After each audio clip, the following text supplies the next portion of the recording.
Hi everyone, welcome on the Open Podcast with Michael. I hope you are doing well and I hope that this music gives you the desire to dance because me, it does.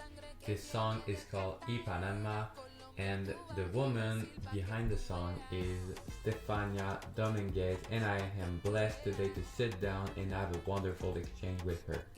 So she left her ambitious music career of 20 plus years as an international singer, songwriter, and performer to live a truly fulfilling and divinely guided life. Today, she used all of her gifts and her services like yoga, music, speaking, writing, teaching, and so much more to help others on the awakening path to heal, to reclaim, and to redefine their relationship with the divine no matter what the divine means for you. So, in today's episode, we dive deep into what drove her to become a singer, how we forge our identity, and the never ending journey of self discovery, navigating through change and the death of the ego, music as a way to heal, our new calling, and so much more. And again, I hope that this episode will resonate for you.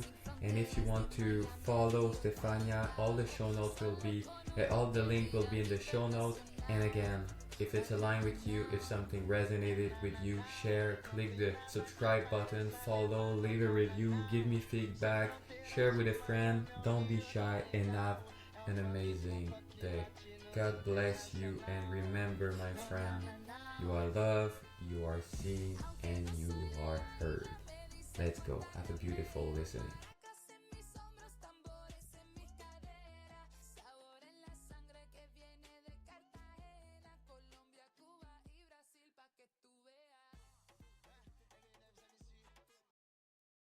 Good morning, Stefania. How are you?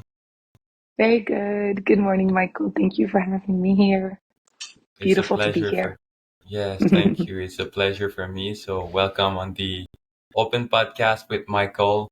I am very grateful to have you on. I'm pretty sure that beautiful stuff will come out this morning. So just as a small introduction before we started, we find each other at the big one, a spiritual event with Kelsey, Skim Duramo, and Aaron Atke. And in fact, I went on stage because you you were cheering me on the back of me. So yes, that's the introduction for me and you. And after we just spoke a bit and we went eat tacos, and I realized how much of a beautiful soul you were, and we stay in contact from that point, and it was beautiful. And at that point, I learned that you were a singer that sang in a lot of country and you have your own music on Spotify. So just to make sure that people know a bit where you came from and who you are, can you just would you love to introduce yourself a bit more and speak about why you were at the big one too, if your heart is telling you?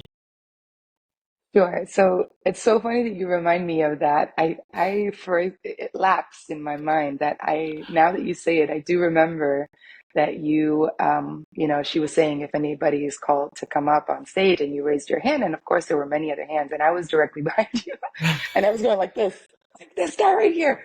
And I don't know why, but I just really wanted you to go up. And I think everybody around you, there was like a sphere that, wanted to support you. And it was for you. So that's so beautiful.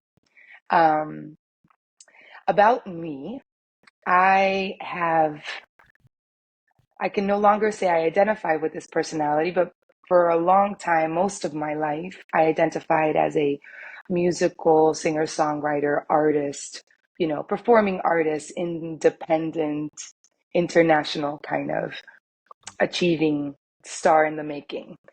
And yeah, that was everything. I mean, because I loved to sing, I discovered singing, ironically, in private school and church when I was in the choir. Um, and it's interesting because it kind of comes full circle to where I am now, not back in church, because I know that church is in my own heart. And there's nothing wrong with actually going to church if that's what feels good and opening for you, and brings you closer to getting to know who you truly are and who your brothers are. So if that's bringing you towards that love and extension, then that's a beautiful thing. So But at this point, it's more sort of like a personal church, an Mhm. internal church. And yeah, it's just come full circle because through this huge and over 20 years of making music and really, pushing, trying to make it, working with big artists, big names, producers, and even smaller things, just really always with that vision, always with that outside goal and objective. Um, I started to really feel unfulfilled and unsatisfied. And I started to release finally my own music back to back. And I just got a really quick taste in a small amount of time of the grind. Mhm. And I just felt like, I was just doing everything to please the world and, basically base my worth on what others believed about my music and believed about me as an artist in connection to that music. And it just felt like the emptiest thing to go towards. And I felt like a hamster in a wheel. So I just kind of had to make everything stop. And a big motivator to make everything stop was when I also had my child. She's 6 year old now, but then she was about 2. So I was really connecting with her, being very present, joining in nature and things. And so a aspect of my life was connecting to the slow presence and, just really being aware, and bringing love into the moment. And another aspect was on the go and the achieve, and the dream is mine and I'm gonna manifest it and make it happen. And then at some point I just had to release that when I realized that it wasn't truly fulfilling me, at least not the way and the way the world taught me it would come to me. Mhm. And I looked at all the examples in the world and I couldn't see true happiness and fulfillment in any of them, even if they were famous, even if they were huge, even if they had 15 Grammys, Mhm. which were all these people that I was looking up to kind of get to this space. And then I'm like, but really, is that what I want? Like, is that what I worked my whole life to achieve some status that actually is like a mirage? It's not really giving me any true water. Mhm. Um, so yeah. And that took me on a journey to discover myself, to rediscover God, to rediscover Jesus as a person, as a teacher, as just and outside of the concept of the church, outside of the concept of sacrifice and, guilt and all these things that were connected to how I grew up as a Catholic. Um, well, I didn't practice it so much, but, we all grow up in the way that our family raises us. And so that was just mind blowing to me to come. And it was scary too, because it was connected with all this religiosity that I didn't want to be judged through, but I was feeling something different about it. And so it was just about opening my heart and trusting and going through that dark night, like when you're lost and all these things are coming up, all these doubts, all this, and just knowing that there is a light at the end of the tunnel, quote unquote. So, and now I'm here on the other side doing other stuff and doing music very, very differently. So, Yes, we will go through that for sure because I love the new vision you have with music. It's mm, just amazing. But before we go on that, I want to know more about like when you were young, when when everything started for you to say like I'm gonna be a singer, and like what was the driver? I know you spoke about like being famous or getting the thing or like, but if you go a little bit deeper, what was the inner fire to be a singer? this is a beautiful question because I haven't talked about this much with a lot of people. And it goes back to church. It goes back to when I was in the choir. And, I still remember my choir teacher's name, Sister Helene. She was a sister. And she asked me if I wanted to do a solo. I'm guessing, teachers know who's maybe capable of a solo or maybe open to it. And I was a little nervous and I said yes. My friend also got asked. And I started to sing like verses while the choir sang, and then you do the verse, and that felt really nice and beautiful. And so I knew that there was something there.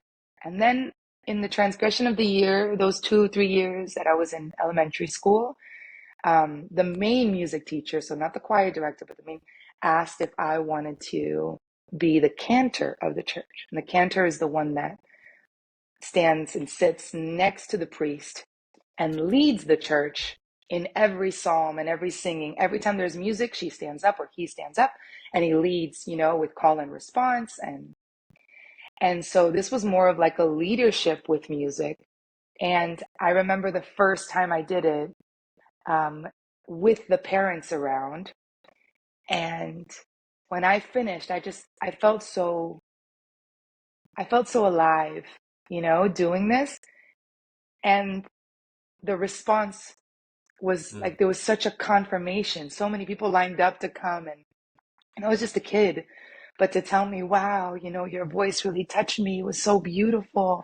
This is this is so, this is for you. Your light is shining so bright, and I could feel it, and they were confirming it, and I just knew in my heart I want to do music for the rest of my life. Like I want to sing and do this. That was the moment.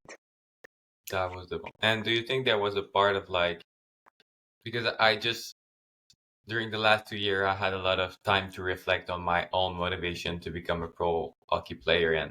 And for Hmm. myself, in the beginning, there was pure passion around hockey. But of course, when when I get bullied and when I fought and I showed that I was great at sport, I realized Hmm. that I could have love for being a good performer.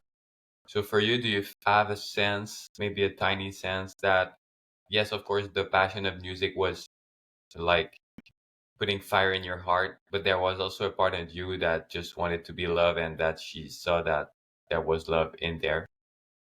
Absolutely. Absolutely. I think also any child who receives so much love, the world is our reality at that point. And what the world reflects to us is like the truth. So, or we believe it to be the truth. It's the truth to us. And so that confirmation, even though I felt that fire in my heart, had I not received that confirmation and that praise, let's say, um, it might have not stuck to me so much. Like maybe this is what I need to do, and now it would be, I wouldn't need the confirmation from anybody. I would just need the fire in my heart, right? So there is this aspect of the world influencing your idea of your worth, and what it is like you said, it's like a symbol of love being shown to you, but then it becomes something we depend on, because no one's teaching us to differentiate like the true aspect of love and then what is praise in the world, and Mm, what is worthiness, and how we attach our worthiness to what the world thinks of us, to what our parents think of us, to all of these aspects, the things that are outside of us, pretty much. And so, uh, yeah, I would say definitely. But I would say also, just like you, as I grew and I knew that I had that spark in my heart, I got caught up in like that, getting well known and being the singer and being, and getting that attention. And there's no voice, let's say, or we're not aware of it yet, to say like, don't let that go to your head. mm, There's no truth in what other people are experiencing of you. And so like this was a big thing for me. I became very attached to the persona, the identity, the artist. That became who I am. That's what I am. What I do is who I am. Even with music, which people feel is so liberating and so independent and so different from the regular things, but it's just about the mind. How does the mind, what's our relationship to that career, to that job? It could be music, it could be anything.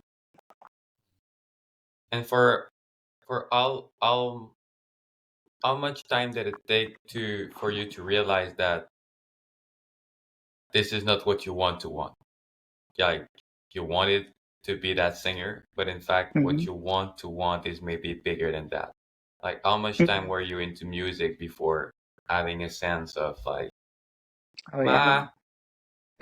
ma? Nah. Is this it? Yeah. So that was about 3 to 4 years ago when that math happened. And um, so over 20 years, over 20, 25 years Without any doubt. of my life. And it was without any doubt. Within, you mean within those 25 years? Yes.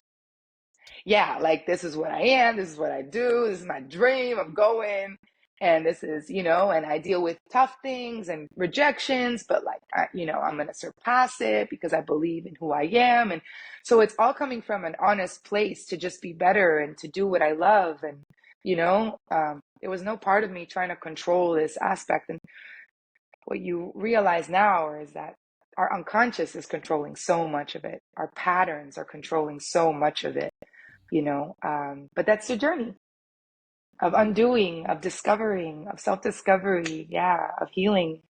So, And where do you think that this inner fire of like, I'm going to be that singer, I'm going to, like you said, you overcome a lot of rejection, and like some people fall into victimism, some people fall into being an overachiever, some people like fight mm, things. Like, where does this inner fire come within you? mm.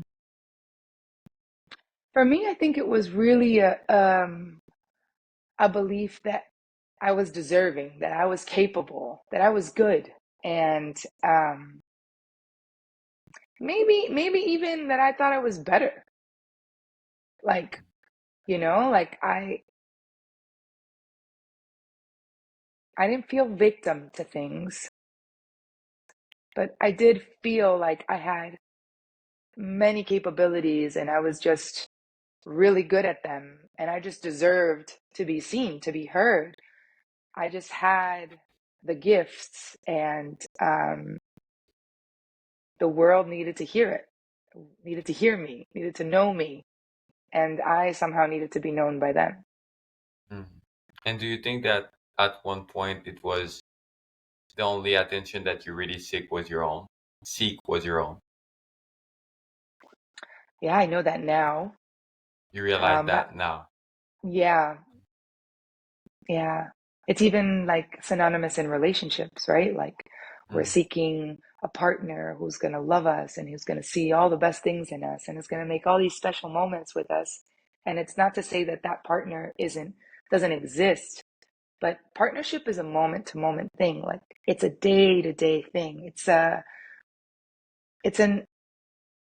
it's extended over, seeming time, but really it's the moment.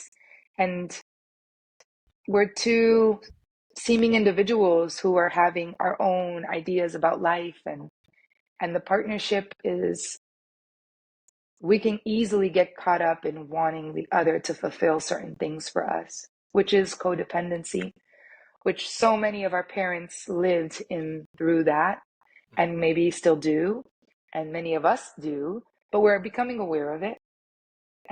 And so I think the gift of becoming aware of that, if you do the work and you know, expose it in a safe space and really let it out, and begin to really analyze all the things that where you've been people pleasing, where you've been doing it not because you think it's true to you, but because you think it makes the other person happy, or to avoid fighting and to avoid, it's all these aspects when really all you're doing is truly desiring for your own self, your own true self with a capital S, to be revealed, because the true self is pure love. It's all that love that you ever wanted. It's wholeness, right? It's like this pure aspect that's complete, that needs of nothing else. And in that completeness, you may also find a partner and choose to share your wholeness. But it's like a choice. It's not a dependency. It's a moment to moment. I'm here because I want to. I'm here because, we heal each other, we expand together, we can we can extend more to the world together. And in this relationship, there's so much we can feed and learn from each other and grow, versus like I need you and I don't know who I am without you. and what will happen if this ends and my world can crumble and my identity is lost. Very different spaces to be in. So the same thing in a relationship, same thing Within yourself. as well with career or, job choice, work. It's a beautiful vision of seeing relationship with yourself and with others too. And of course, we know each other a bit, so I know that this was not always, you were not born with that philosophy. It's a beautiful philosophy that you learn and evolve with the inner work that you've done. Um, I'm curious to know, how does this philosophy build on itself, like during the years? Like when does everything started for you to see every relationship or everything as an opportunity to evolve and grow and love more and be more with the universe? Was it part of your Mm. awakening, or it started a little bit earlier with other Mm. relationship, for example, or what was the process of? Yeah, I think we're always in a process of development towards that. Even if we don't consciously know it, we're seeking that. But for me, the like absolutely coming to knowing that I was being dependent, that I was choosing partners through what the world could say is trauma or through blockages or through egoic patterns. There's many words for the same thing.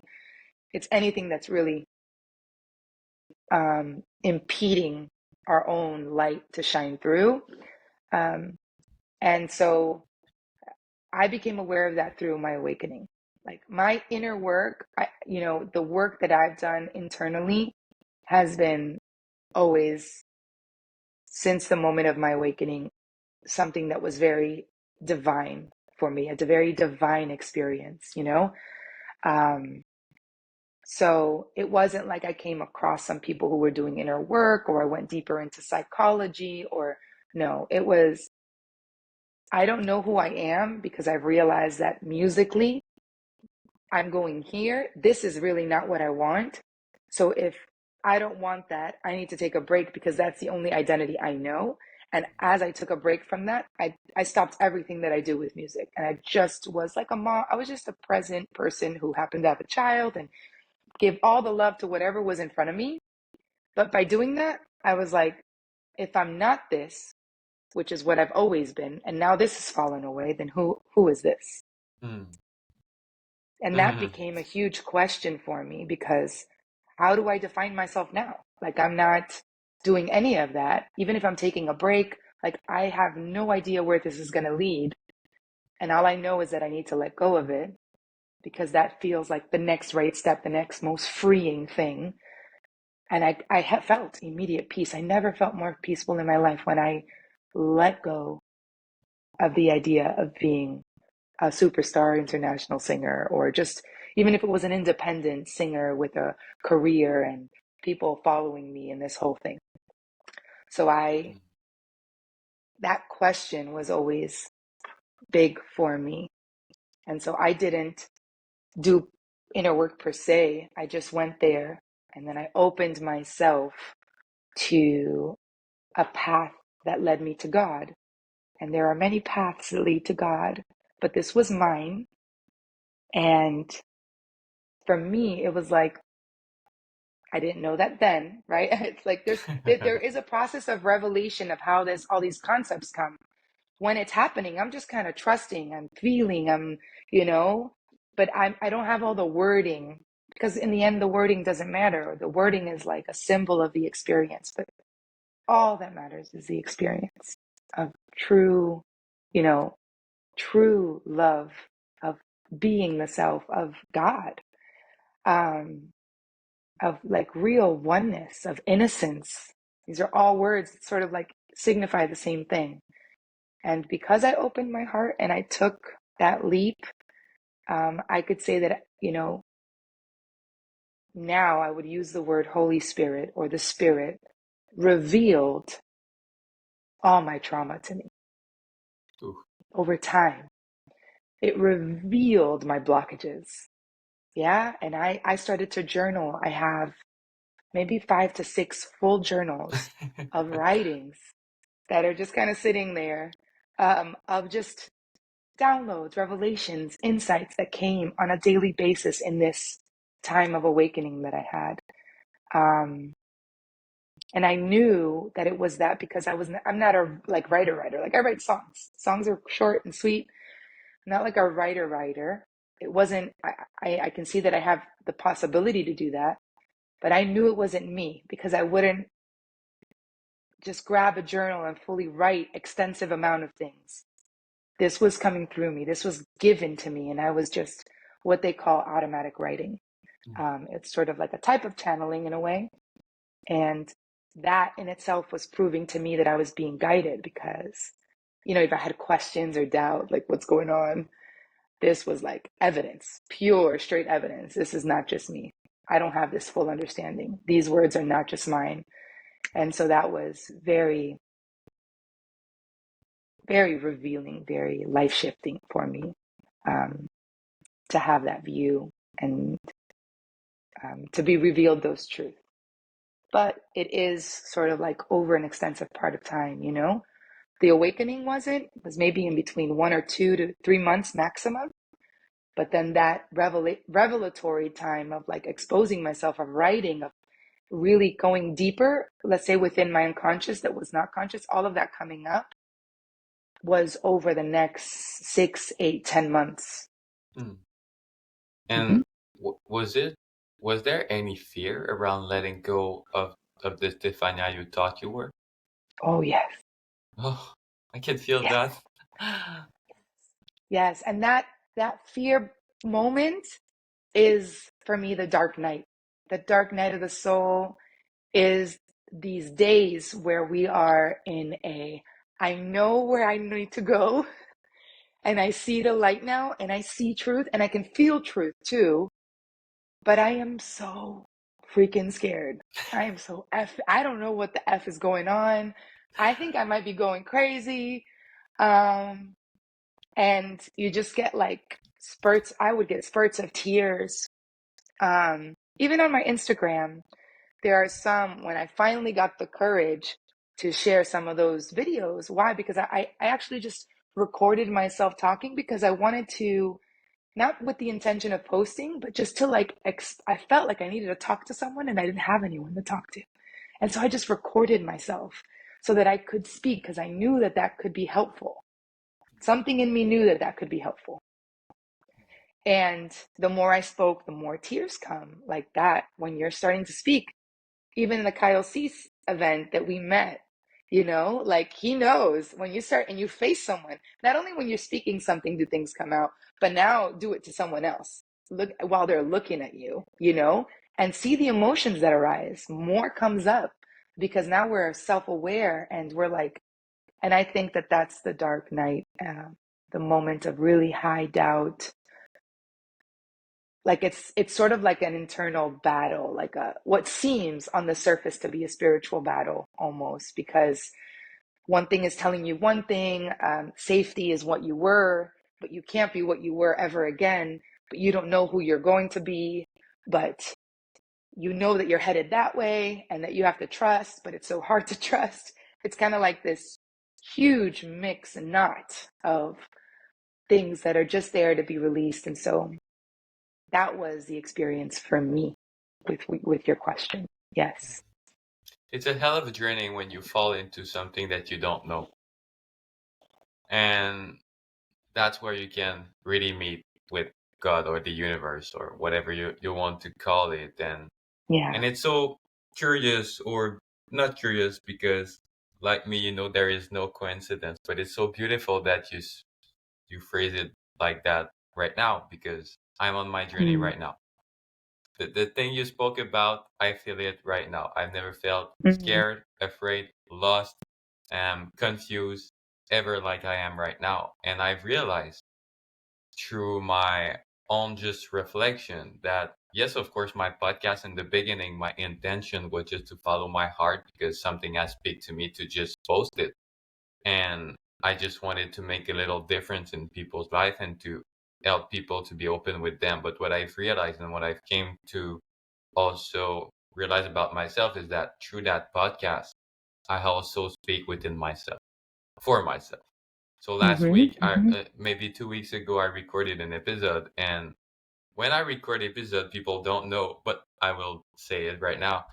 There is my phone that film you, but on the other side there's a mirror, and I'm straight, like, face to face with myself. And during the podcast, I felt in tears because I had someone to speak about the thing I really felt.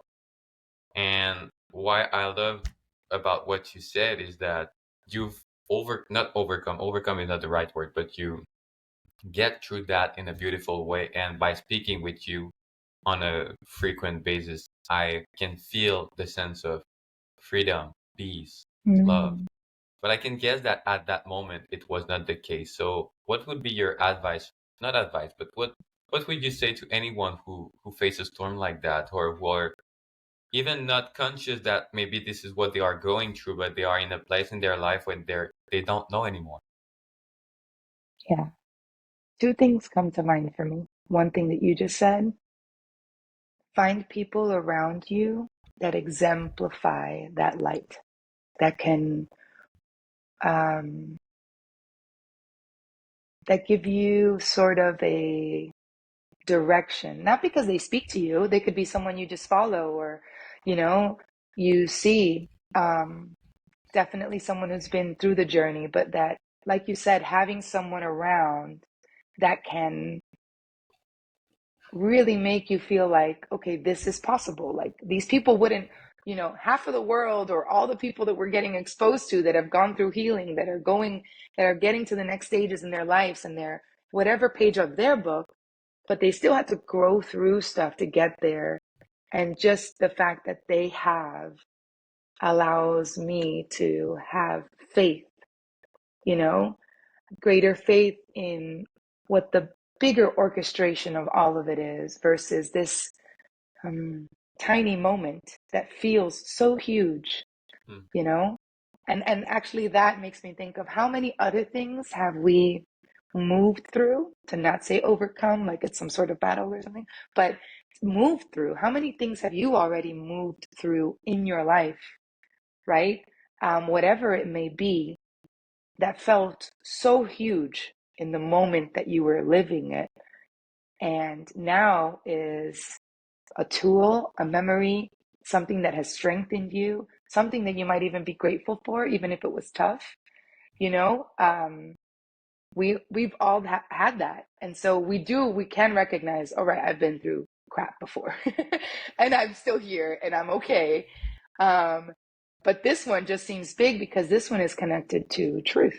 This is connected to identity, and so it's only normal that it's going to be a big, deep shift, and there's going to be a lot of internal um, fighting forces, let's say, from past patterns that they're not ready to let Mikhail go, are not ready to let Steph go, and be their true selves. It wants to remain safe, and so, which is like this inner child energy, the wounded child, and so you trust, you have greater trust. Your trust is greater than the moment that you are living right now. Oh, Yeah, I feel like that is very helpful. amen. When trust is bigger than what you are going through. Mm. This is the key Yeah, you where can. you don't know where you're going, right? Yeah, you can always say that. My trust is bigger. Like something's happening, my trust is bigger. Boom. It kind of brings you back to like, okay, there's some centeredness. There could be all this chaos around. It's kind of like the hurricane that came this way. Just Mm, makes me think, there's all this wind, all this stuff, all this rain, all this, and the center is still. mm, And so my trust is greater is like bringing you to the center of the hurricane, no matter what's actually seemingly going around. And sooner or later, it dissolves into mm. back the ocean and back into whatever it needs to be. So, um, yeah. And oh, one thing I wanted to add, which was the second thing, many of us go through egoic deaths. We know, like a pattern dies. And so this life is full of these moments where when something is dying within us, it is hard. Like we're ready to move to the next step, but there is And there is this internal struggle to let that go. And some people lose themselves thinking, whether it's the relationship, the job is gone, the relationship's gone. Um, there's so many forms in the world that we think I don't know, our body, we have symptoms, we've got a diagnosis. Um, we've lost, we're a guitar player and we don't no longer can use our arm. Whatever it is, like something that completely dismantles and redirects your expected path, what you thought you were supposed to be, what you thought you were supposed to go on. This is an invitation to an ego death because something greater is calling you, and it's so hard to see it because of what's actually manifesting in form. And we really get stuck on that, and we think that we're dying. Hmm. And many times we commit suicide we make decisions based on this death, which is really the pattern that is dying, which is really, the codependency that is dying. And we can't see that because we're so stuck on the form of what's happening and not really what we're being guided to, which is unimaginably bigger and more loving and more expansive than what we could know. But because we're here, many of us choose a step that could be a fatal step to the body, not ever to the spirit, but a fatal step to this experience, because the egoic identity is so dense, so heavy, so attached that if we had the guidance to know that difference, that we have the ego, right, but it's not really who we are, then we can be like, oh, okay, maybe this is what's happening to me. If I had that knowledge, I wouldn't get so caught up in my darkness. Yeah. Hmm. It's beautiful. It's like the death of the caterpillar to become a butterfly, the butterfly that you Mm. always and that God wants you to be, but that you stick with the caterpillar because you're pretty sure that you will, like you said, be dying in the process of Mm-hmm. become this butterfly. Yes, and you're like, wait, what about the caterpillar? I was like the best caterpillar in my mind. I wanted to do this at a caterpillar, and I had this plan as a caterpillar. I wanted to eat all those bushes, and Yes. now, Yes, and now I what do you? cannot. I Why? can't do it. What is happening? What do you mean? Everything is finished. No, But when you darling, everything know, is just beginning. Yeah, yes, and when you know that you can fucking fly, what about eating? Like, you don't give a fuck about eating if you can fly. I will talk for myself. exactly. Ah, No, that's right. That's so true. And once you're there, you're like, oh, this is what it's about. yes. This is what flying is. Right. Yeah. Mm. Beautiful. Thank you for sharing, and I have the opportunity to connect with you on a daily basis, and just by speaking with you, I know, I feel, I sense this sense of flying, this sense of peace. And Mm. I know that something that have played a big role in your life was a beautiful book called A Course of Miracle, which is not just a little book. It's a Bible 2.0 for people that have like postgraduate in theology. It's like an amazing, big, beautiful stuff, which is like a big training for the mind. How Hmm. this book came across your life, and how does it change your life? Two amazing and big questions. Hmm. So it comes into my life because in my awakening, like I said, I opened myself to get to know God, right? Like, what is God? Because for me, it was like universe. I'm Sorry, also a yoga instructor. Yes, go ahead. just before you go on that, because sometimes when we speak about God or the universe or Holy Spirit, Hmm. like it was for myself, the first image that come to mind is the Catholic one, where there is like the paternal vision of God. Just for um everyone that will listen on the show Clarity. to Hmm. clarify what you mean by God, because I know that this is not the version of God that you are speaking about. So just before you Right. go into that, can you clarify a bit more, like what is through Yes, God? absolutely. First and most, God is love. right? So God is this complete, unidentifiable in form. We're not putting a shape on God. We're not giving God a gender, even though our language limits us to he or she, right? But in truth, we know that God is no gender. God is, if you are whole, then you are not either one or the other. You are not dual, right? So, and for me, and what the Course in Miracles teaches us is that God is the ultimate spirit, which is just light, ever extending, pure, loving, eternal light that knows not of darkness, knows not of judgment, because would he/she know of any of that, he would be dual, Mm. and he's complete. She's complete. It just, God is, and everything else stops. Everything else ceases to be. You don't need to say anything else, because that is the truth. God is. And we're all coming to discover that connection between us and God, and ultimately that it's within us. That's who we are. Mm-hmm. Mm. Thank So you that is the for the, God, right? yeah. Not the concept of someone separate, outside, either judging, upon us, making decisions upon our lives, and saying, she's being good. This is not the God. No punishment, no reward. It is just an all extending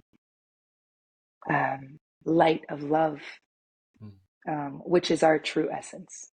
And the closer we get to it, the more we experience it. Yeah. Yes, I find for myself and for other people that I've talked with that just thinking about love, this is God. Like you have love within yourself, you can see love everywhere. This is God. Like, but when you Mm. get like God, is it something outside of me? Is it like Allah, Buddha, Jesus? Like, no, just think about Mm-hmm. love. Just think about love. Mm-hmm. And yes, to come Yeah. back full circle to the other question, which was, um, where did you find the Course of Miracle and how did it change your life? Okay. So when I opened myself to this question, who is God? Because I've always been a spiritual person. I've always believed in the goodness of humanity. I've always believed in a greater force that kind of is in everything. Um, but for me, it was like the universe was a safer word. It wasn't really because I believed the universe was the universe, but really it was like the universe was the safest word I could use without me feeling any judgment upon it, and without worrying about people judging me. Because I Mm, did grow up Catholic, and I had many questions when I was little, and they were very much kind of rejected and put out, and well, because God said so, and that's just the way it mm, is, and yeah, sure. and so for me, it was like, okay, I guess this is just not what I believe in. So, um, what I didn't realize that I did back then is that I threw the baby out with the bathwater, as they say. So the moment that I was like, well, this doesn't really resonate with me, it wasn't a conscious thing, but I basically said, okay, well, I don't believe in this religion and this divisiveness on this dual, like devil and God kind Mm. of, fighting at it for humanity thing. It just didn't make sense to me. Yeah. It seemed like a very human understanding of God, a human definition of God. And I was just like, okay, I just let it go altogether. And for me, it was like, okay, so I guess I just don't believe in God, because that's it. No one taught me I could still believe in God and have a personal relationship with that force, that life force, right? With that creative energy, with that light, and that I was part of it, and that the church or doctrines or dogmas were just something that was created by humans, and in their own understanding, limited understanding, wherever they were, they created these sort of rituals to, get closer to the unknown, to the great mystery. But it didn't need to be like that way. You could find your own way. I didn't have that. Most of us didn't have that explanation. Nope. So it's like, for us, God, church, one thing together, Jesus, are all one big thing. So if you let go of one, you let go of all of them. And that's what I did. And so me opening up again was realizing that I had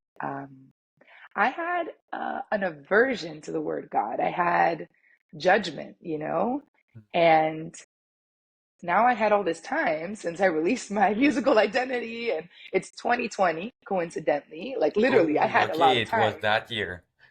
It was year 2020, yes. And so I'm like, all right, I guess I could go deeper into this question. Also, my daughter's dad, who was my husband at the time, he's a beautiful example of someone who had a very close and direct relationship with God, not about so much about church, and was never forced upon. And he'd always hint at, like, I think you might have been taught a little wrong about God. Like, I don't know. But he never forced it. I would just witness his own relationship prayer and things where I would do gratitude and yoga and but I always thought it was beautiful. But just knowing that I thought it was beautiful, I can see how my heart was open to it already. And at this point, I'm like, okay, I literally went online and Googled, how to talk to God, because I'm like, okay, I'm going to be open to this, but I have to kind of do the steps. And it said, if you want to talk to God, Google responded, if you want to talk to God, um, read his word. Mm. And so for me, it was like, okay, his word. And I'm like, what's his word? Really, in a very innocent way, what's his word? And then it's like the Bible is his word. And I was like, oh, okay, that's his word. That makes sense. That makes sense. It's his word. So I had an aversion to the Bible. So that was like another hump to like I want this, but I don't know if I want it that bad that I'm going to sit down and read the Bible. And so I ended up deciding to do it because I had time on my hands. I ordered the book, made sure it had like little places where I could put notes. And then it sat there for another couple weeks. I saw it every time I'd come in the home, and I was like, And then sooner or later, I just was like, you know what? If I don't do this now, when am I going to do this? So let's just, take that journey. And I did. And so my journey, even though it has ended up with the Course in Miracles, it sparked and it started through the Bible, Okay. which for me is very symbolic. Go ahead. No, sorry, I just said all right. Oh, yeah. So it started with the Bible because I opened myself up. I remember having it on my lap. I would have to wake up early before my daughter woke up. And I would just think, okay, just open this book up like a girlfriend recommended it and was like, hey girl, check out this book. It's got really cool stories in it. I think you're gonna love some, like you're gonna connect with it. Something that would make me feel like when I'm opening up this book, I feel curious and open and I don't have past judgments and um yeah, like heaviness connected to it. So that's what I did. And it allowed me to really be open to whatever the book was going to um, gift me. And I started with the book of Luke, which was one of the Gospels. And I know that much of the Bible in itself has been tampered with, filtered. There's a lot of stories that, and we have to give credit to the people who really had a connection to the Spirit and extended their teachings, but extended it also through their own egoic experiences and the times that they were in. Mm. So there's no judgment there. It's just sort of like an understanding that, it's passed through a lot of hands and a lot of eyes and a lot of, structures. But I didn't think about all that when I was reading that. I can understand that now, but I just opened myself and I started reading, and I was reading the story of Jesus, and his parables. And over the course of a month, waking up every day, super motivated, I was so excited. I started to realize that most of us don't really understand Jesus. Like, Mm. I don't know, it felt like a revelation. Like, how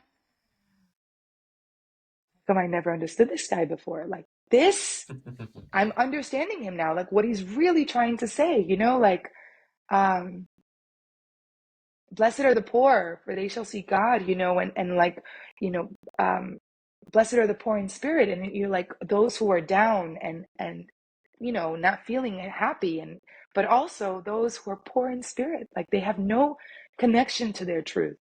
They have no connection to vision, the vision, the spiritual vision, and yet they are blessed. And so I started to understand that this love was something that was beyond just the regular love that we were thinking about, like doing something good for another. Like there was an unconditionalness about it, something like so beautiful and overarching that I went deeper into finding out more of Jesus, and all went into the Bible and looked up etymology, the root words in Hebrew and Greek and Aramaic, because I love languages. I've also taught languages, and so it's just like something that I'm really into. And I discovered that all these words that have really heaviness to me, for example, sin, Mm. in Greek, sin means missing the mark. Oh, wow. That's, like how much heaviness is taken off of the word if we just kind of switch that little chip and put it in and realize that every time sin was mentioned, specifically by Jesus, maybe not by others, but, it's really saying, hey, there's a mark and I'm trying to show you where it hit the mark, but you're missing it. Your choices are missing the Whew. mark. Your vision is missing the mark. So I'm just trying to redirect you back to the mark. And I was like, this stuff, like tears, just like, oh my God, this is the truth. It's like all this stuff. And it was just so beautiful, revelatory. Words like repent in Hebrew means just like really, coming clean, a clean slate. It's not like, oh, I've done the Catholic, I've done it, mea culpa, but it's like starting again, fresh, anew. And so these words start to lose all this heaviness that have come through the egoic patterns that have gone through time and understanding the egoic vision of pain and suffering and guilt. Guilt is the big one. Mm. And so, long story short, I revealed that love through that. I feel a really deep connection to Jesus, angels, and there's more to go there specifically with I had a very personal vision, and it was just an affirmation of the path that I was on. Like Divine was telling me, we see you. We see that you're discovering this. You're discovering this about yourself and about us. We're with you. Wow. You're not alone, because it could feel very lonely when we're starting to go into these things. And that was just like, oh my God, like it felt like I could really sense the love of God, the innocence in all people. I would see Netflix. I remember I would come across Netflix. There was like a murder documentary series about life sentenced murderers that are like that have full life sentences. In any other moment of my life, I would have clicked over that documentary. Not, it has that ominous music and it's talking to people in prison and it shows the murders, like it recreates like what happened and why these people are where they are. And in that state of love that I was in, that I had discovered, I wanted to see everything. And I clicked and I would just watch and I could see their innocence, not in their actions and not in their choices, but I could just see it in their hearts, and that we're all just these children of God and we've lost our way. We've missed the mark. And so, yeah, it was just like so much revelation in I would say like a span of 6 to 10 months. And while I'm discovering this, I realize that I really want to get to know Jesus more deeply. Like I know that he has more to give, that the Spirit, there's something deeper. And then I remembered that when I moved, my mom left me a bunch of her spiritual books. She's been someone who's been an example of being on the journey and, dabbling and discovering. And she had the Course in Miracles. It's a blue book. It's actually, I can't move it because it's right here. It's holding up my camera. But it's a blue book. It's here with us. And it's about that thick. Yeah. Yes, it's freaking And huge. yeah. But don't let yourself be deceived by the size. Yeah. Yeah. Yeah. Anyhow, so many thoughts come up. I basically was like, oh my God, where's that book? Because I remember her saying, it's kind of like a book of the lost teachings of Jesus. That's how she put it. She was never a full course student, but that's kind of what she understood. And when she had told me that originally, I was like, oh, that's kind of cool. But it never went further than that. But in that moment, I remembered her words and I was like, where is that book? And I went and found it and I opened it and started reading. And I just remember feeling like the floodgates of love and tears and affirmation, confirmation, like this is true. This is the truest of the true. Like, and I just felt such an affinity and connection with Jesus also. That was a big part of my struggle, being connected to Jesus, something that was always connected to like fundamentalism, Christianity.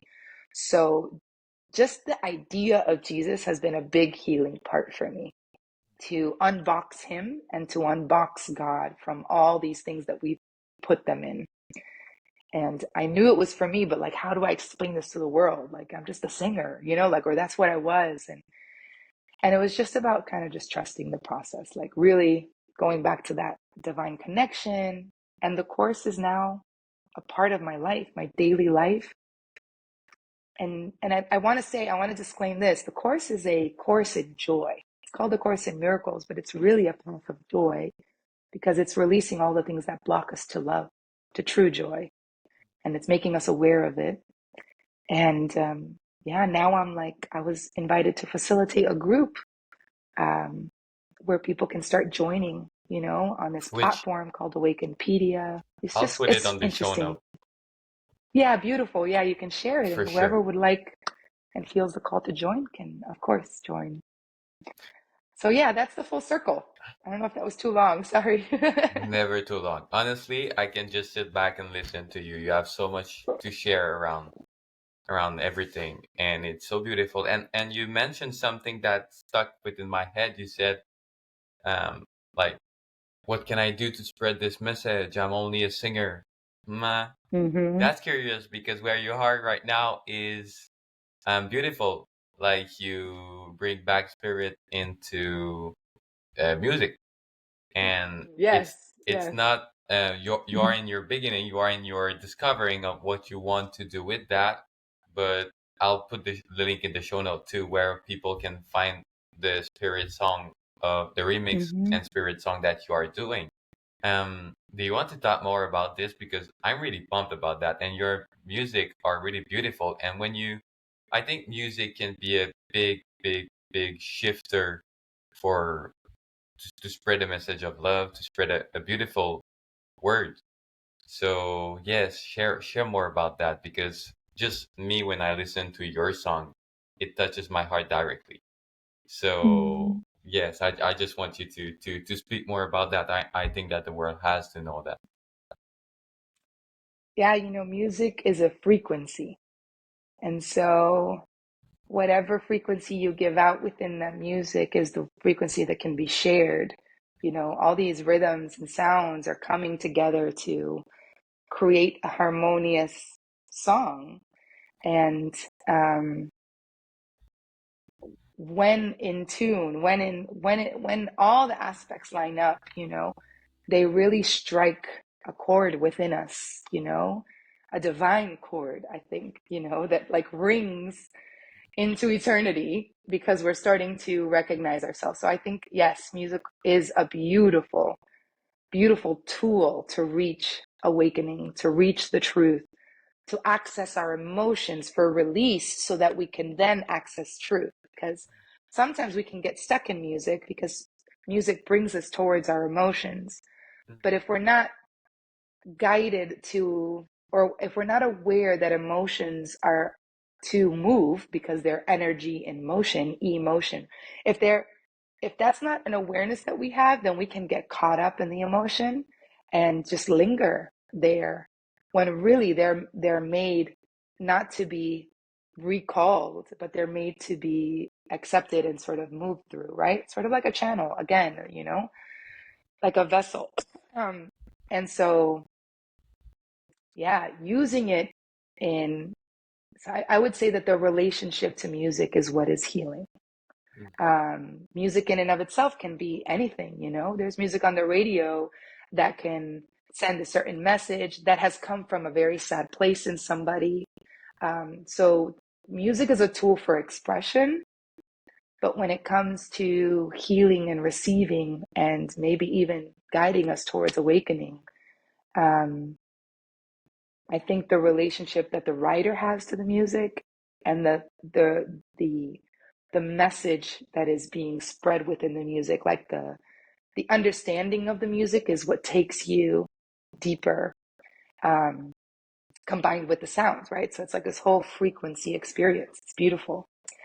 Um, and yes, for me, once I realized that I was getting all these downloads, writing all these things, going into my inner work, going into my past through writing, and then also I started to see things anew, even as a mom. That's another part of the journaling aspect. And I'm going into this because this was a big turning point for me to realize that I now see different. Mm. And so I began to see things with my daughter sort of like through the eyes of spirit or through the eyes of God or, with spiritual vision. So, an example, she would be eating and she wouldn't want something. Like, she was in her high chair and I would give her something and she would say, "Bleh," or like not want it, right? Yep. But I was in my awakening, right?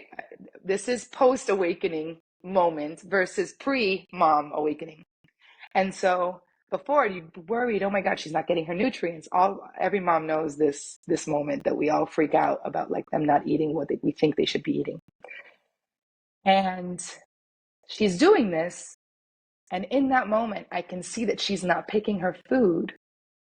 And I think to myself, how interesting, the child being offered the most nutritious food again and again, and she does not want it because she prefers something different. And and then I thought, but I will keep providing it because I know one day she will pick up the food. And when she picks up that food one day, she will realize what she was always missing. She will feel the nutrients hit her body. She will accept it in a way that she has never before. And in that moment, I realized, wow, this is what God does with us. God's love is always putting the food in front of us, and we're always rejecting it, thinking that we think it's bad. We think it's not good for us. This love is always there. And the child is saying, no, no, no, because it looks this way, because it looks that way. And God is saying, okay, I will just continue placing the food until the day you're ready. So I had revelations like this. This is one of many with my daughter. And so, we are the children and God is the mother, realizing that she just doesn't have to fight it, that she can just place the food, that she's doing her part. And so stuff like this allowed me to see that I was sort of, things had been translated for me. And then music, being such a big part of my life, started to be translated. I could hear Spirit, God speaking to me through music, specifically through one song, which was an Adele song that I used to always like, which was my first Spirit remix. Because I wasn't sure about God yet, and I was in that path. And then I heard this song and it brought tears to my eyes. And it's like, it was just so revelatory. I'm trying to think of the song right now, and it's one of my Spirit remixes, but um, when the evening shadows and the stars appear, and there's no one there to dry your tears, and to make you feel my love. This is the song. And so there's a part that says, I know you haven't made your mind up yet, but I will never do you wrong. And so just this whole part was Oh, like, I that's get beautiful. goosebumps. And so I could now no longer hear Adele. I heard there was no person singing this Oh, song, rather, it was the message of love trying to reach all of us. And sometimes we think it's a person and we miss the mark. So it's just so interesting. I realized that I was retranslating. And then I got to the point where I had the confidence enough, and I had a student that I was giving classes to, and I told her about my idea to do a spirit remix, to get a song that I know people love and I've loved, and then from the perspective of spirit, kind of share that perspective through the same lyrics, or maybe adjust some lyrics that might be inspired. And she was like, oh my God, don't wait to do it. The ego's going to tell you, no, you're not, wait till later, wait till it's perfect. Don't just start. And I'm so thankful to her. And now, yeah, I have like maybe 8 remixes in. So whenever the song shows up in my life, I don't look for it. It just, comes up, and I feel that translation that, and so I put out a remix. I do what I can and put out a remix for it. So that's what I'm doing now. That's what it looks like now for me. I love that. I love that. And you following your heart is so beautiful. Like you said, the ego will always creep in and say like, no, not now. Just wait. Like when I Mm-hmm. started my podcast, I was like, who the fuck are you to start a podcast? Like there is no reason why no one will listen at you. You will look Mm-hmm. stupid, blah blah blah blah blah blah blah blah blah. And then you just follow your heart. What where did you find the strength to not listen to the ego but to follow your heart? I guess I was understanding the the games of the ego. The ego thought And so when system. yeah, the ego thoughts, I was just getting an understanding of it, and that it's all it's literally a whole illusion based on an illusion, because the ego itself is an illusion that we've believed at some point, and the course goes deeper into that. But it's just so interesting. It almost felt like, oh, this is what's happening in my mind. Like I could look at it kind of like a spiritual scientist, like an investigator, and I could step back and know that my thoughts weren't mine, and say like, oh, that's interesting. Like I'm not believing in this. I Even when I started to facilitate this group that just started 2-3 weeks ago, same question, just like you, Miguel. Who am I? Who am I to do this? Am I a course student enough?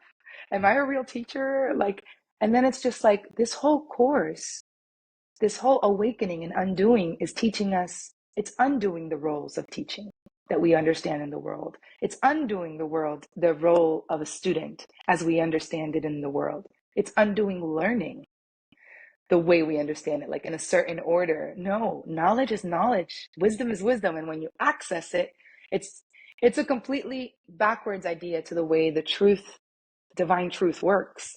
And so we're learning to undo all of that. And so who am I to actually, like, all these patterns that are keeping me from starting the group, or, releasing the spirit remix, are really just things that are based on an old paradigm Mhm. of the way I think things should work and need to be, of what I was told, um, you know, would make you, what would be successful. And then so all these words are just retranslated. What is success? What would be real success to me? Like happiness, true happiness. And how do we achieve that? By following our heart and knowing that it will get scary, because we have patterns that are going to challenge that next step, because the moment we step into the light, that pattern dissolves, and it no longer has anything to hold on to that it's been holding on to for so long.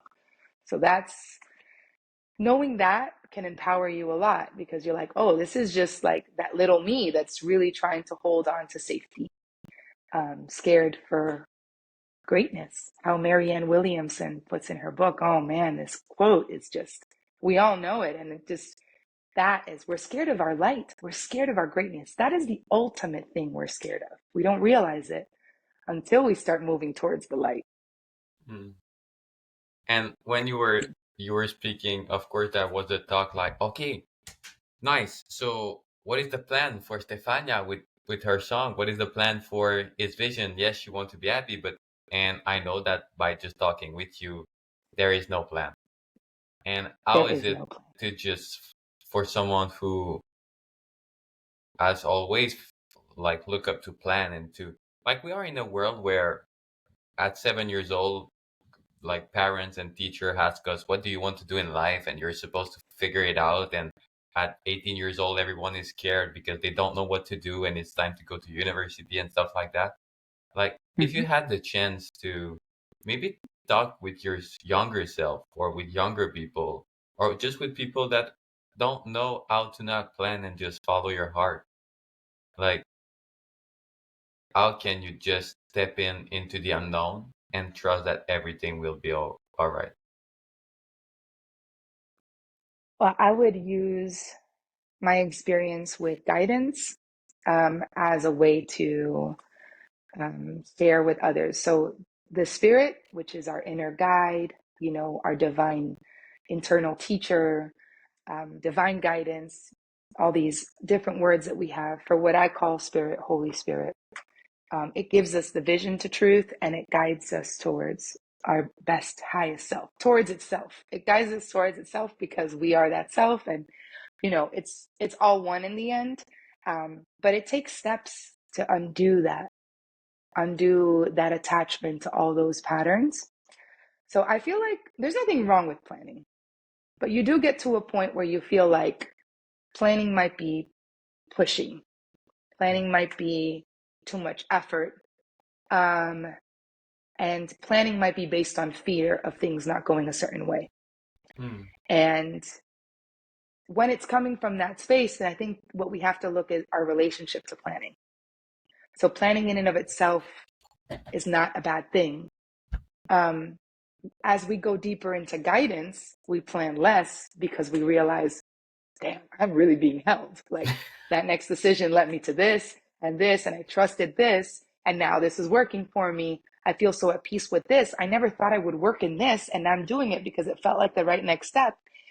And look at like things are just, you just feel the peace, you feel the excitement, and that goes leading you. You also feel when things are a little off. You kind of feel when something is, you know, and so you kind of use that as a way to navigate the things. But I think it's always leading us to more trust.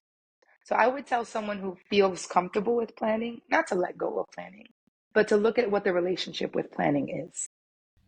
So if I'm planning because I'm scared certain things can happen, or I need to know what's going to happen next, then I need to look at that, right? What in me feels scared that I can't control what's going to happen next because I'm going to look bad, because I'm going to be perceived, because my worthiness depends on how I'm perceived, right?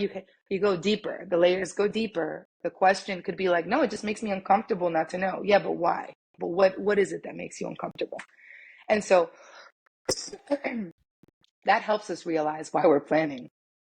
Now, if we're planning to like, okay, I want to have certain things that allow me to flow in a direction, but I'm not attached to this paper.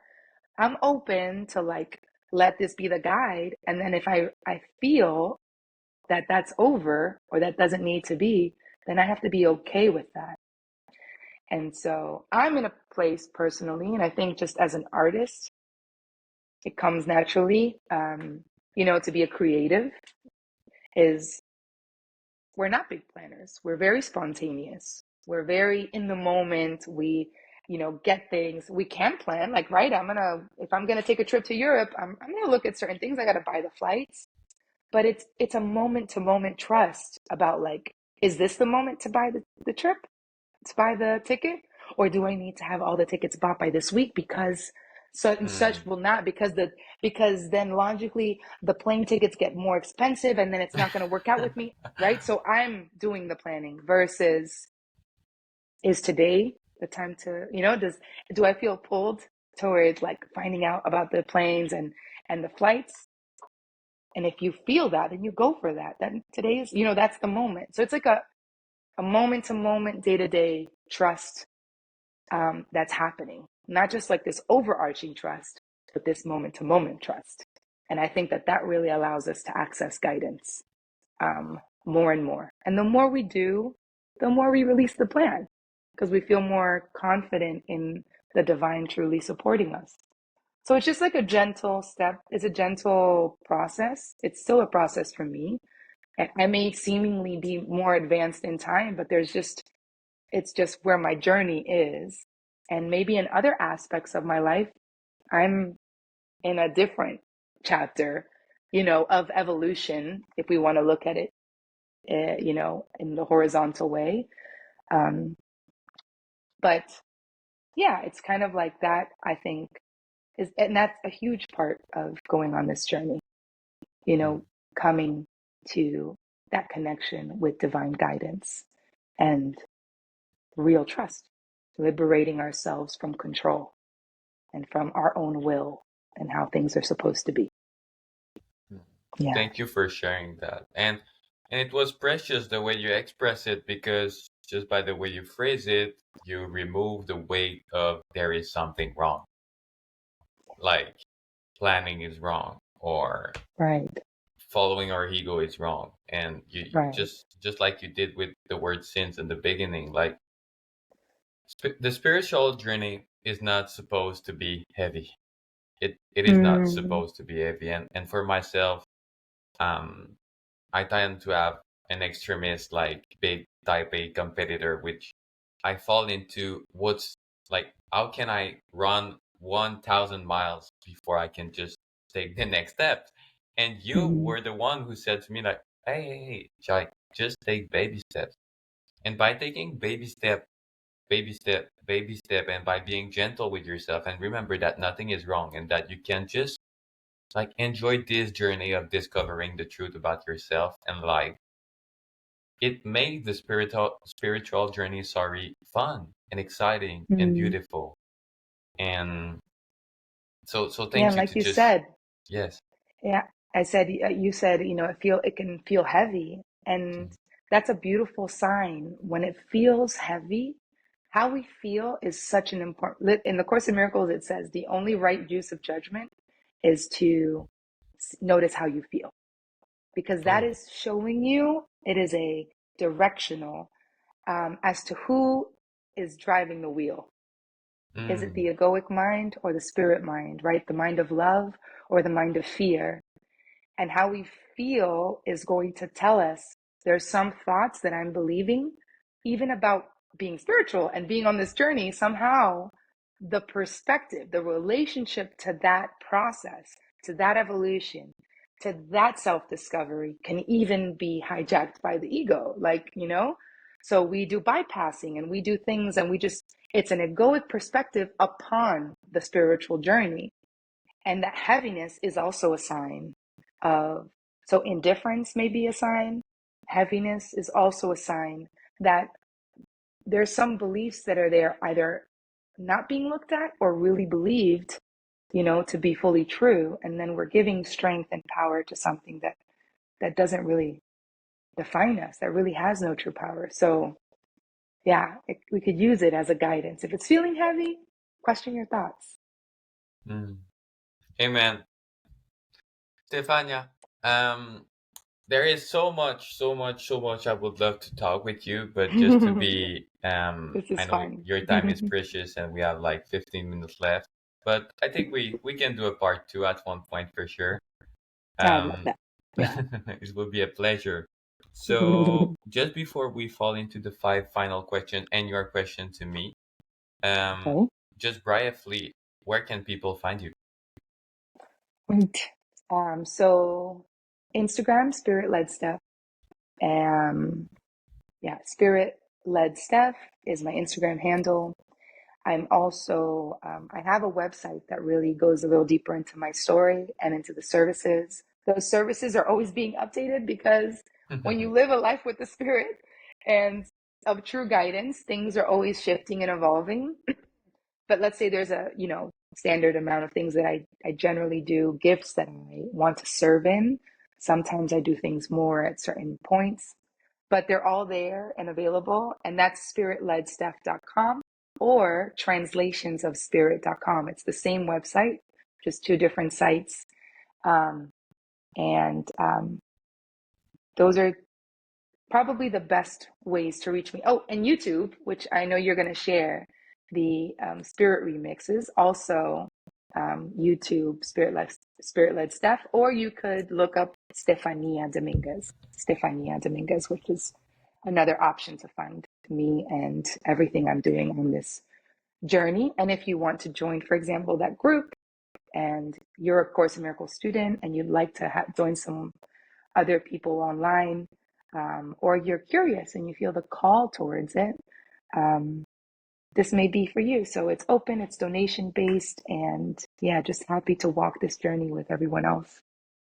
Beautiful. Everything will be shared in the show note for sure because I love your vision. I love who you are and I love what you do and people need to find about love. We are in a time in history where it's just the time to spread love and healing and not create separation anymore, not judging things as good or bad, but just finding love. So and I Yeah. feel that you are at the right place to do that. So Hmm. thank you, Thank you. Stefan. I think it's no longer, we're entering an era where it's no longer about like who I am, it's not about Stefania, it's not about Mikael, it's not about the images and the personas, but we're really entering into the frequency of love, right? Mm, We're entering into just recognizing each other and looking for that. And whatever channel vessel, right? Us being those channel vessels, calls to you more towards that frequency, then go towards that. But I think it's the age of stopping the idolization of a body, of a person, of a persona, of, like celebritizing anybody, even if it's in the spiritual world, and really just accessing the truth, that's being given, because it's for all of us, it's in all of us, and we're just all here to remind ourselves of it in different capacities through different talents, and yeah, different ways. All roads lead up to the same peak. So find your road. You're going anyways. Yeah. thank you, Stefan. Um, so yes, before the final question, if your heart is aligned with it, do you have any question for me? Mm. And I cannot not answer.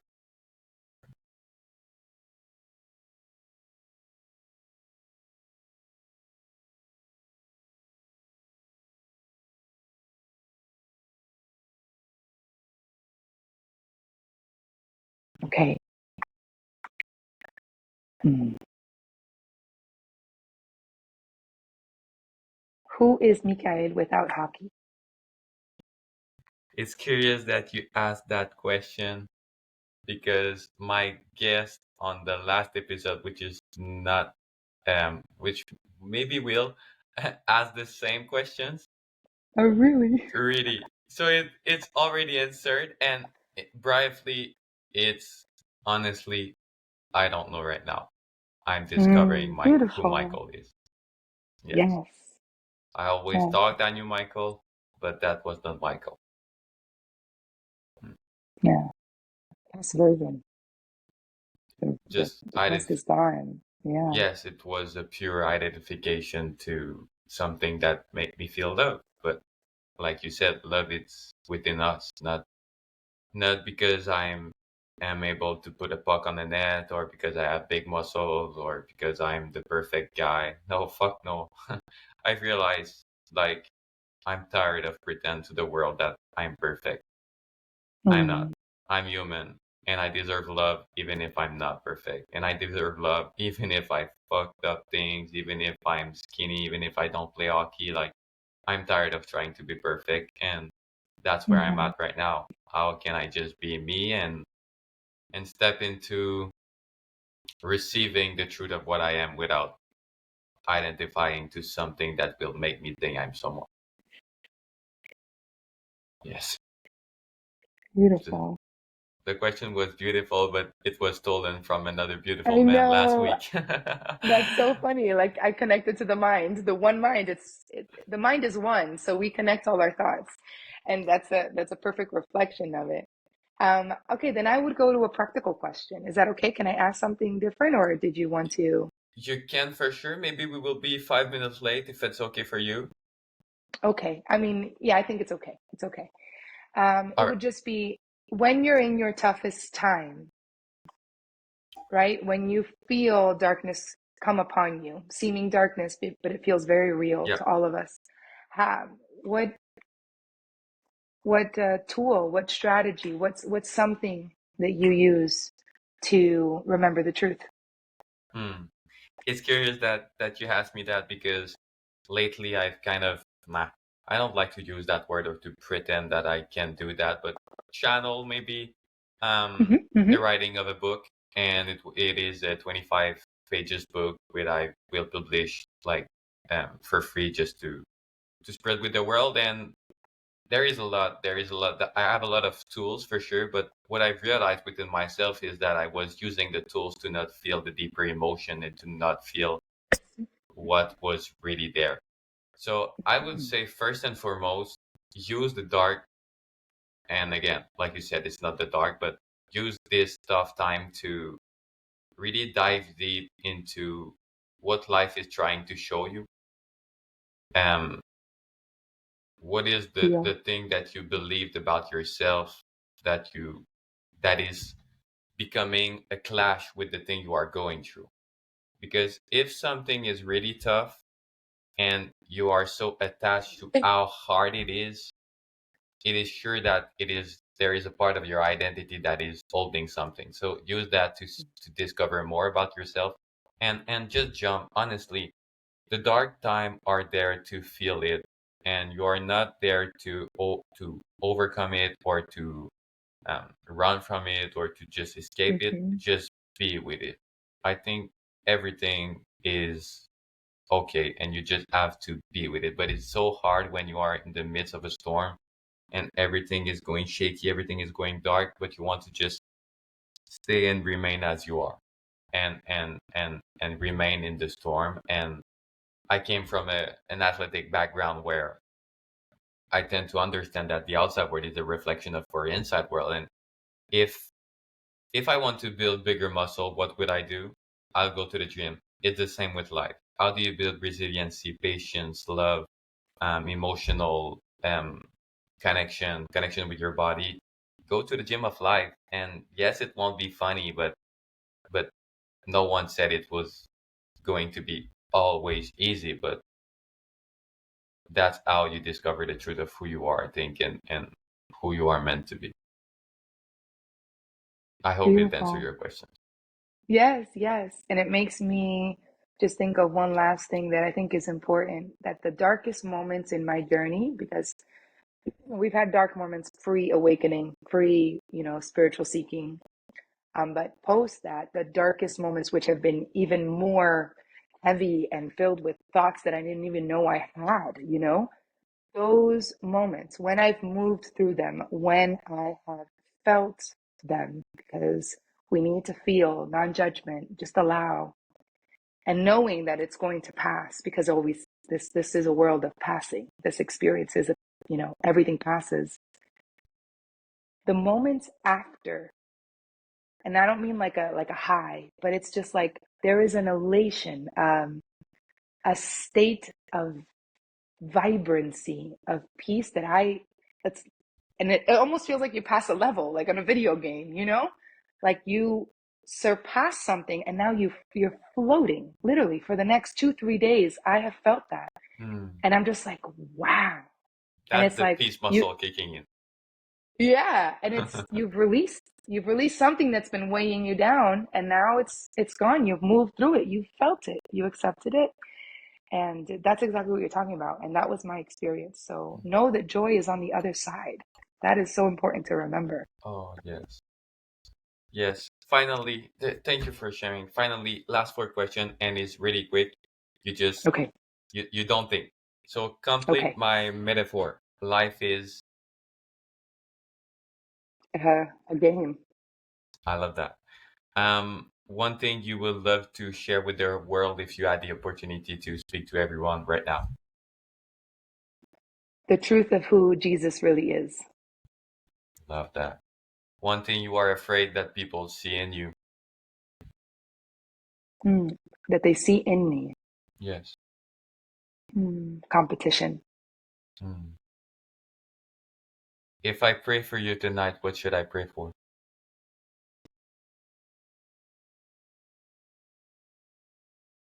Just the expansion of my heart, that it may continue to recognize the truth in all moments, that it can deeply rest in the trust and unfolding of what this whole experience is for all of us and how we each play our role in that. Mhm. You'll be in my prayer tonight. And the last one, you are familiar with Caligo. So let's do 1 minute Caligo. So just start by saying, do you remember last year when we were speaking? And then go on. Mm. Um, oh, Mika, do you remember last year when we were talking? I had my first interview on your Yes. podcast, and yeah, it's so interesting. And now it's been like a couple more, and we've expanded on all these different topics. And I just want to, applaud you for following your heart, for believing in your divine assignment, because even when we didn't know what it was, and now you've really gone there, and everything is just falling into place for you, and you can really see how people are showing up in your life. And now it's just, isn't it interesting how like that past life is just like a life gone? Like, who were we back then? Mm. Who was I when I was a musician? Who were you? And it's funny because it's still part of our lives. These things are still part of our lives because we still have a love for them, but the way we feel about it is just so different. Our relationship to all of it is so different. And so it's just so exciting to, first see how everything's unfolding for you. And wow, it's been like months now that I've been doing my group. And I remember being so worried, like all these egoic thoughts that came up about, not being capable or being fit for the part. And I can't see myself doing anything else. Like, this is where my heart is. And I'm so thankful also that I followed my heart and that we have the reflection of each other to follow each other's heart. Like, let's always keep the people around us who reflect that truth, these witnesses to love and truth, as the Course in Miracles calls it. So, yeah, I'm just feeling so thankful, so proud of you, and I can't wait to see you continue shining. Shine your light, help others to heal while you heal yourself. And I'll do the same because we're always learning, we're always expanding. So, thank you for your friendship, for your presence. Thank you. Thank you, Stefania. That's what I've been, everyone, when you have someone who is purely in love to do a Caligo, she reflects everything on you and make me remember how your year was going instead of hers. But thank you, honestly, Stefania. I just want to take 15 second, 30 second to acknowledge you. Um, I am very grateful to have you in my life. Even if there is distance, I have the opportunity to connect with you and to chat with you. And I'm very sure and Mm. that people will resonate with a lot that you share today, because love is not something that anyone cannot connect with it. Love is the universal language, and you speak Amen. pretty fluently the love language. So thank you for the last hour and a half, and it will be a first part of many, I hope, and wish you everything but the best, and to your beautiful daughter and your family too. Thank you for Thank coming you. on the Open Podcast. Bless your heart, Michael. Thank you. Thank you, everyone. Thank you, everyone. We walk all together. Ah, feeling very thankful, very blessed to be here. Have an amazing day, Stefania. You too. Ciao, ciao. Thank you, thank you, thank you. Thank you for listening to the entire episode. Thank you for staying with us. And before I share a beautiful remix of the song Impossible from Stefania, I just want to express you how grateful I am for you, and to say to you that if something resonated with you, please just share and leave a review, leave a feedback so that I can serve better, so that this has a greater impact on people's life. And if you want to connect with Stefania again, all the link would be in the show notes. So thank you. Thank you, and may the peace of God be with you today. May the love of God be with you today, and remember that the world is at a better place with you. Thank you, and without further waiting, Impossible, the remix from Stefania Dominguez. Enjoy. I remember years ago, I thought I had found true love, and it would give me all I'd want. I did. My illusion, my mistake, I'd forgotten who I was, seeking out to fill that space. I did. And now that I've woken up out of this dream, eyes open, now I can see.